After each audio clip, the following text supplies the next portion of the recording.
40inbox.com here, and I thought this would be super interesting to go over. A music streaming income on a mortgage application. So I stumbled upon this and I thought this would be pretty cool to check out. Hi everyone. My spouse and I are looking to buy a home next year. However, basically a third of our income, 75K, arrives via Spotify slash YouTube streaming payments. Wait, so a third of your income is 75K, or your income is 75K and it's a third? I'm assuming that it's actually like a third of their income is actually 75K.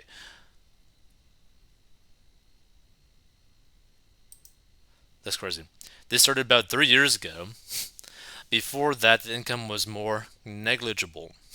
These payments are taxed and are officially on my social security number, but they don't come with pay stubs or employment contracts or anything like that. Google and ChatGPT are both less helpful than I thought they'd be on this question. Does anyone know how self employment income of this sort can factor into a mortgage application? Well, the thing is, to my knowledge, if you're self-employed or you got like an internet business or all that kind of stuff, right? The main thing that you really need to do is have basically nearly like a like no debt to your name, like income ratio, right? Like income to debt ratio, you need to basically have like no debt, right? And you need to prove 2 years of consistent income coming in for like basically your business or whatever, which you could kind of like assume that this is your business, self-employed income, whatever kind of stuff.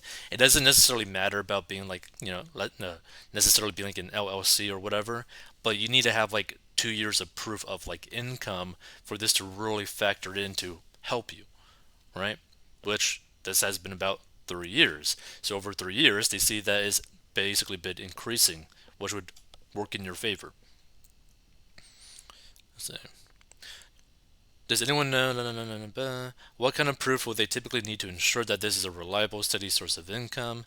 The thing is, yeah, just give them, which you could basically do easily with your bank, is just show them your bank statements for the past 2 years, 3 years, if they need to see that, where you could basically prove, hey, this is the thing. Or really, it's better to just prove on your tax return to show basically that you're getting this level of income from this stream, right? So that you can prove them, right? Because if they see that you have basically multiple streams of income coming in and it's consistent and is consistently growing, yeah, they're gonna actually like that. They're actually gonna like that you have more than one stream of income coming in, right? Because it's like, oh, okay, so if something happens with this one will help out, whatever kind of stuff. Hopefully, you're not trying to buy a house that you can't really afford, all that sort of stuff. But you gotta have basically nearly no debt because from what I've seen, a lot of people get disapproved for a mortgage with a kind of like non-typical like income situation because their debt is just too high, right? Like if they have like debt on a car, if they already got a mortgage, that is a kind of like a situation where it's going to be a lot harder for them with this type of like income structure to actually be approved. So just make sure to try to like pay off all of your debt if you can before you go and try to like apply for the mortgage or talk to a mortgage lender because that's the thing, right? You don't really know what you're actually going to be dealing with until you talk to a mortgage lender. Because a mortgage lender, like one mortgage lender, might be vastly different than another mortgage lender. Like if you go through like a big bank, right, and they try to like offer you a mortgage or you try to get a mortgage through a big bank, that could be one set of stipulations that they have. If you go to like a private mortgage lender, that's a whole nother different stipulations that they have, right? Because they also offer different products, right? There's different mortgage products out there as well. So that's something that you got to keep in mind too. Let's see. They need to see your tax returns. Typically, they want the income to have existed at the level you're claiming to support the mortgage you want for at least 2 years. So with 3 years, you should be good. Yep. Because you're honest and report all of your income on your taxes, your tax returns should suffice. You don't need to justify or volunteer any more about your income than that.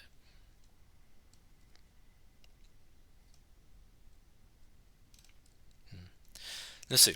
I have some music royalty income, and like others have said, they'll take an average of the last 2 years on your Schedule C tax return, which is kind of be interesting, right? So like, imagine basically you got like 1 year of like basically nothing, no income, and then the next year you make like 1 million. So if they take the last 2 years and average it, you got basically what, half a mil per year. That'd be kind of interesting. They will look at your tax returns as they would do for any self employed person. You also should have 1099s, although I doubt they would ask for them. The tax returns should be sufficient. Which I guess that this kind of like makes sense to me because, like, in some cases that I've seen, some people who are self employed will create an LLC just so that they can basically structure it like they are an employee of the company so that they have consistent income coming in and that they just give them to themselves, right? Like they technically own the business, but they're also an employee of the business, so they could do like a 401k for themselves. They could do like a whole bunch of different tax things for themselves, but also they could structure it so that it makes it easier for them to be approved for like let's like a mortgage, right? Because like let's say that you own a company and that company's like doing like $1 million in profit a year, right? But it might be hard for you to necessarily be like approved for different types of like mortgages on your personal life just because like it's like a really weird situation with like versus your business versus your, like self-employment income versus like basically like your own stuff. Like, it gets like super muddy.